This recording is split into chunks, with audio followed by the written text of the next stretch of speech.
Assalamualaikum warahmatullahi wabarakatuh. Kami dari kelompok 2 akan mempresentasikan kasus mengenai glaukoma. Anggota kelompok kami ada Amelia Sofia Juniartika, Mita Suci Utami, Robiatul Aini Aldazila, dan Samsul Hadi. Kemudian saya Eka Sofi Haryani sebagai presentator mewakili teman-teman saya. Pada video kali ini kita akan membahas topik mengenai glaukoma. Apa sih glaukoma itu? Jadi, glaukoma adalah suatu kondisi ketika terjadinya peningkatan tekanan intraokular pada mata yang dapat berlanjut menjadi kehilangan penglihatan. Nah, hal ini dapat menyebabkan tampaknya optic nerve head yang khas pada pemeriksaan funduskopi dan kehilangan penglihatan secara progresif. Pada glaukoma, tekanan intraokular itu bisa lebih dari 21 mmHg, di mana rentang tekanan intraokular yang tinggi itu biasanya berada dalam kisaran 30 sampai dengan 50 mmHg. Selanjutnya kita akan membahas mengenai patofisiologi dari glaukoma sudut tertutup. Jadi, glaukoma sudut tertutup itu terjadi ketika sudut bilik mata depan menyempit atau tertutup oleh iris yang terdorong ke depan atau karena pupil yang membengkak yang disebut dengan blok pupil, sehingga aliran aqueous humor yang harusnya mengalir melalui jalinan trabekular atau trabecular meshwork itu menjadi terhambat. Nah, karena alirannya terhambat, aqueous humor ini menumpuk di dalam mata dan menyebabkan tekanan intraokularnya mengalami peningkatan secara cepat. Tekanan intraokular yang tinggi ini menyebabkan kepala saraf optik tertekan dan aliran darah ke jaringan tersebut berkurang, sehingga sel ganglion retina mengalami apoptosis. Kerusakan saraf optik yang berlangsung dan terus-menerus ini akan menyebabkan penyempitan lapang pandang dan menyebabkan kebutaan jika tidak segera ditangani. Selanjutnya, kita akan membahas kasus mengenai glaukoma sudut tertutup. Kasus yang kami dapatkan di sini adalah kasus nomor 5. Pada kasus ini disebutkan bahwa kondisi pasien itu datang dengan keluhan penurunan penglihatan yang tajam dan mendadak pada mata kiri sejak beberapa jam terakhir yang disertai dengan nyeri hebat pada mata, pandangan kabur, serta melihat halo di sekitar cahaya terutama pada malam hari. Keluhannya disertai dengan mual dan muntah, serta pasien juga mengeluhkan bahwa matanya tampak merah dan berair.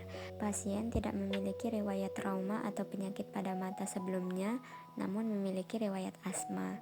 Dari hasil pemeriksaan fisik, didapatkan bahwa keadaan umum pasien ini tampak kesakitan dengan tanda vital dalam batas normal. Pemeriksaan mata kiri menunjukkan konjungtiva hiperemis atau kemerahan, kemudian kornea tampak edema atau berkabut, pupil midriasis dengan refleks cahaya menurun, serta tekanan intraokular sangat meningkat, yaitu lebih dari 40 mmHg.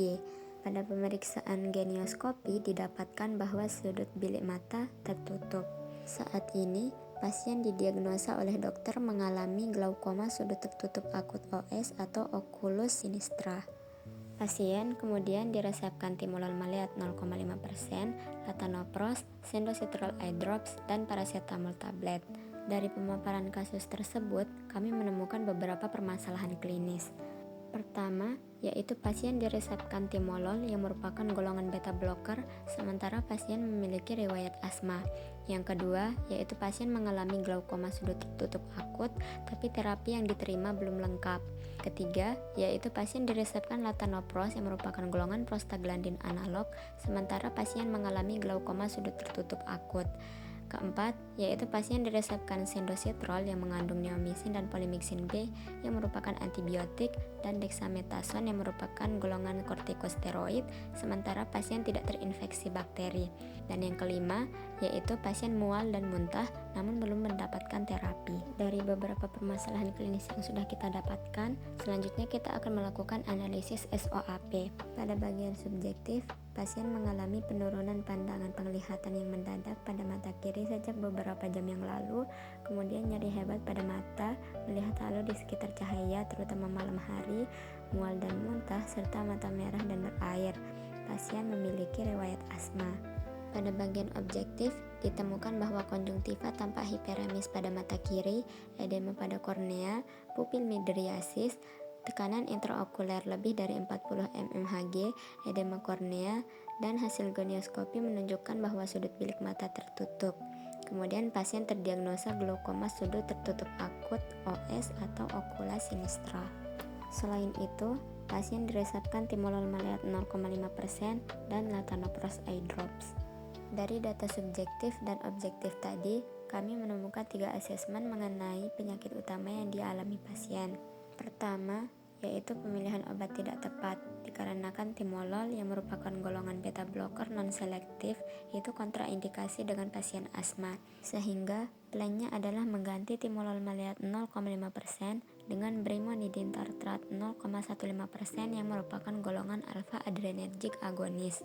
Asesmen kedua yaitu pasien membutuhkan terapi tambahan karena terapi yang diterima pasien belum lengkap. Plan kami adalah menambahkan terapi untuk glaukoma sudut tertutup yaitu acetazolamide oral tablet dengan potensi 250 mg, di mana dosis inisialnya adalah 500 mg, serta menambahkan pilokarpin 2% yang merupakan golongan parasimpatomimetik. Asesmen ketiga yaitu terapi tidak diperlukan karena latanoprost yang merupakan prostaglandin analog bukan terapi inisial dalam manajemen glaukoma sudut tertutup akut, sehingga plannya adalah menghapus latanoprost dari resep.